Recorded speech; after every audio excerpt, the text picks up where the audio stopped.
What if the toughest judge you'll ever face isn't some deity in the sky, but a force buried deep inside your own mind? We're taught to think of sins as moral failures, but today, let's reframe that idea. We're going to explore 6 psychological sins. These aren't about being right or wrong. They're about acts of self-betrayal so profound that your own psyche seems to launch a powerful, almost unavoidable rebalancing to correct them. This isn't about divine punishment.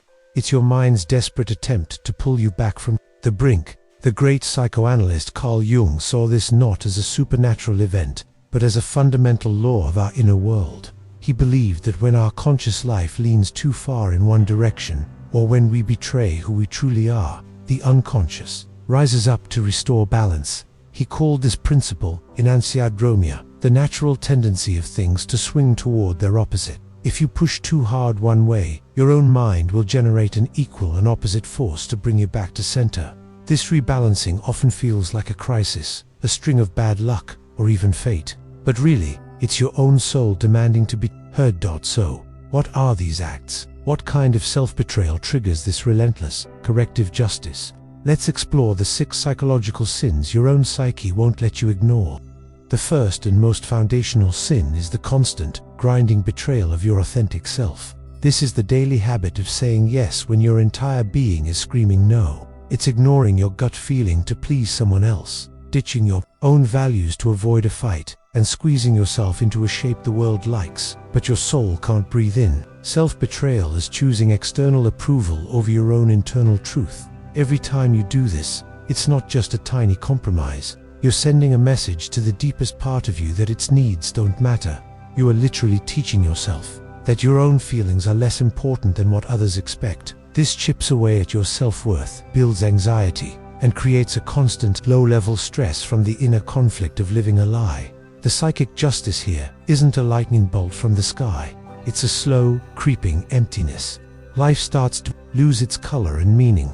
You might check all the boxes of success, but you feel completely disconnected, like you're just watching a movie of your own life. As Jung said, until you make the unconscious conscious, it will direct your life and you will call it fate. That fate shows up as a life that feels hollow because you've hollowed out your own core. Your psyche, trying to save you, creates a life so empty of personal meaning that you're finally forced to look inside and ask, who am I, really?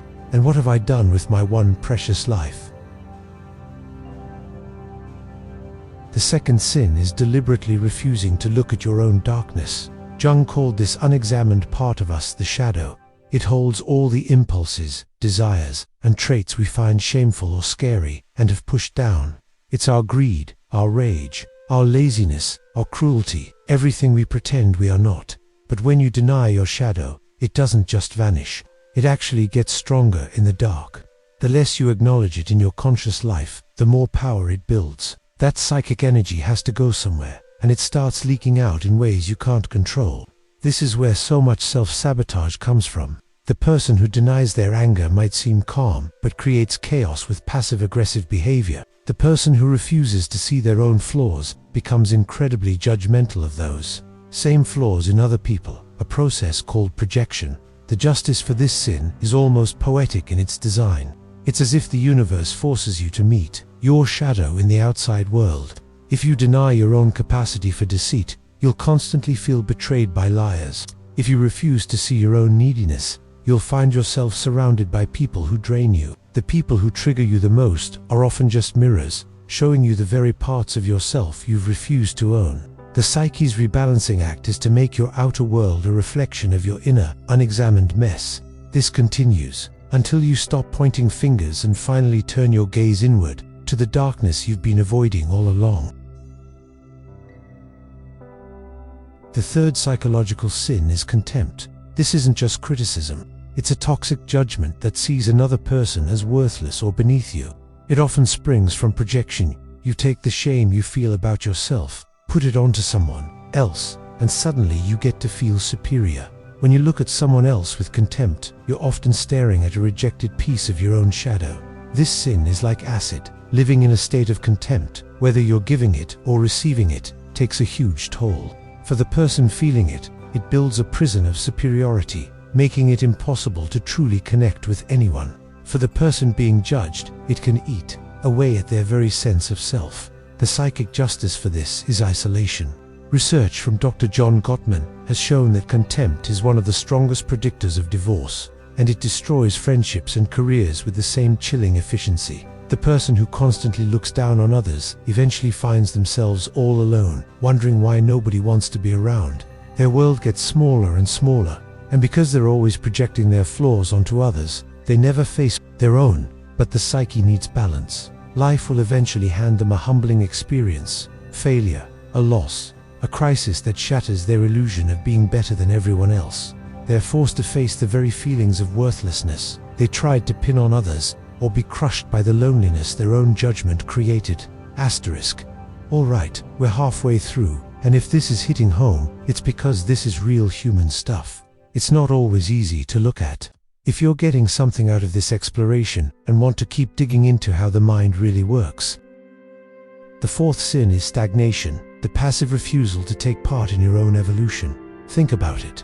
Growth is a sign of life. Stagnation is a slow psychic death. This sin is committed by people who cling to their comfort zones, ignore the call to adventure, and see life's challenges as threats instead of opportunities. They've essentially given up on the person they could become.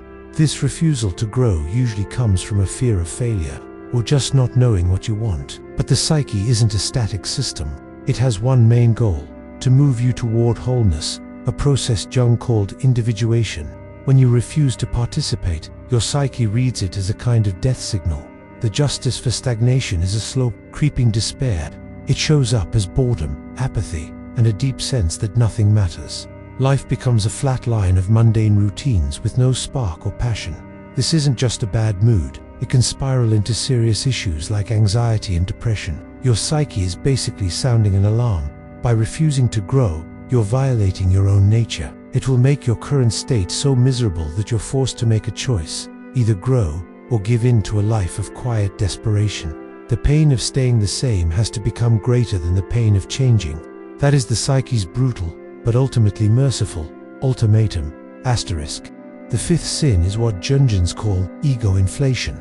This is when your conscious ego gets cocky, identifying completely with its own logic and knowledge, while dismissing everything else. This is the person who thinks they have it all figured out. They write off intuition, dreams, and the wisdom of the body as primitive nonsense.